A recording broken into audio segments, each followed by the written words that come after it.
यह भारत बना है वीरों के बलिदान से। नाम भारत का अमर रहेगा जवानों की पहचान से।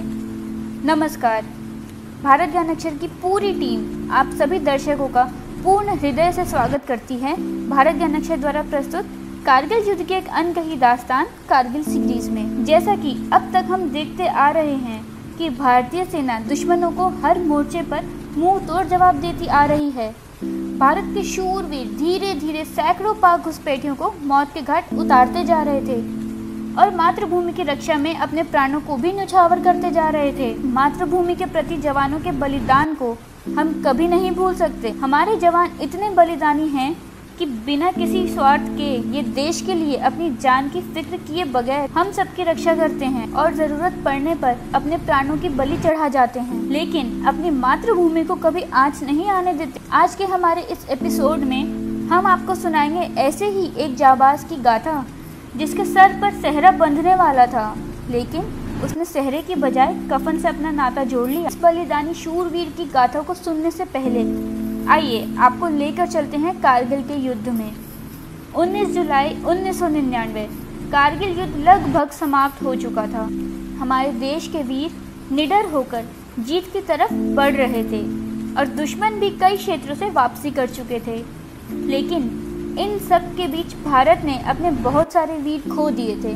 कारगिल युद्ध के दौरान भारत में सबकी नज़र सरहद से आने वाली खबरों पर थी। अखबारों में, रेडियो पर दिन भर यही खबरें दिखाई जाती थी और वीरों की शहादत की दास्तानें सुनाई जा रही थी। भारतीय मीडिया ने कारगिल युद्ध में अपनी अहम भूमिका निभाई, सरहद से आने वाली खबरों को जनता तक पहुंचाया और जवानों को लगातार लोहा लेने के लिए प्रेरित करती रही।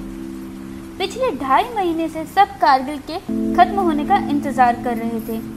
सबको जानना था कि युद्ध का परिणाम क्या होगा।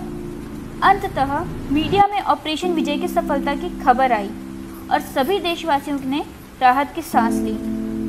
देश के वीरों की हिम्मत बढ़ाने में अटल बिहारी वाजपेयी जी ने पूरा सहयोग दिया। वो किसी भी कीमत पर भारत माता का सर झुकने नहीं देना चाहते थे। आइए और देर ना करते हुए आपको सुनाते हैं उस साहसी शूरवीर की कहानी जिसे सर पर सेहरा बंधवाने की बजाय कफन में लिपटना मंजूर था, लेकिन अपने तिरंगे को झुकने नहीं देना था।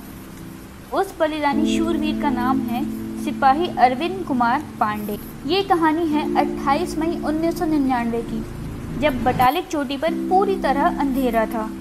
चारों तरफ सन्नाटे का माहौल बना हुआ था। खड़ी चढ़ाई और नीचे गहरी खाई के बीच मेजर मरियप्पन सरवानन की टोली बटालिक चोटी की घुसपैठियों से मुक्त कराने के लिए निकल पड़ी थी। इन्हीं वीरों की टोली में शामिल थे वीर जवान सिपाही अरविंद कुमार पांडे। कड़ाके की ठंड में भी भारतीय जवानों के हौसले बुलंद थे।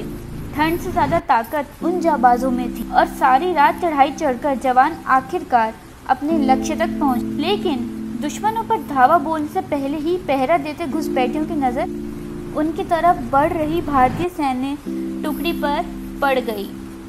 फिर क्या था, घुसपैठियों ने मोर्चा संभाल लिया और अंधाधुंध फायरिंग शुरू कर दी।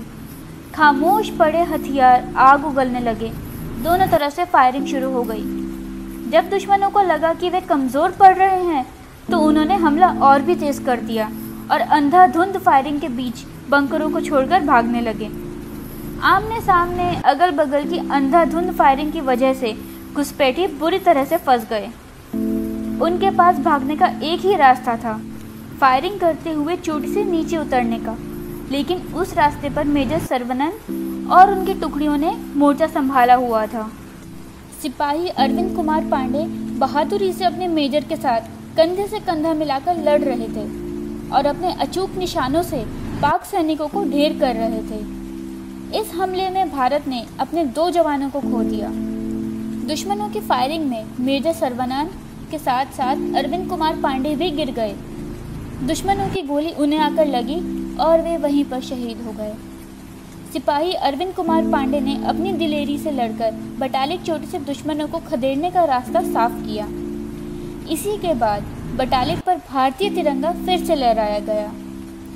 एक तरफ खुशी थी कि हमारी योजना सफल हुई और भारतीय तिरंगे का सम्मान बना रहा, लेकिन दूसरी तरफ देश में दुखदाई माहौल था।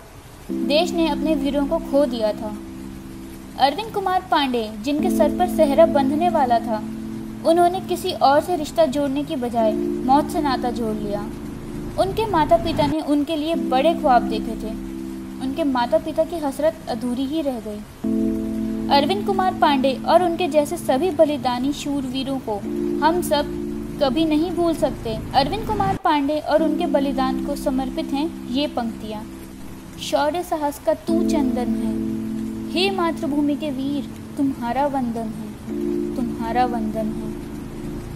तो दोस्तों, अगर आपको आज का हमारा एपिसोड पसंद आया हो तो कमेंट करके अपने विचार ज़रूर व्यक्त करें और इस वीडियो को अपने दोस्तों एवं रिश्तेदारों में शेयर भी करें। वीडियो को लाइक और चैनल को सब्सक्राइब करना ना भूलें। आप भारत ज्ञान अक्षर को फेसबुक पर भी फॉलो कर सकते हैं। वहां अभी आपको कारगिल सीरीज़ के सारे एपिसोड देखने को मिलेंगे। इसी के साथ हम आपसे विदा लेते हैं। फिर मिलेंगे अगले एपिसोड में एक अनकही घटना के साथ और एक शहीद की शौर्य गाथा का स्मरण दिलाते हुए। धन्यवाद।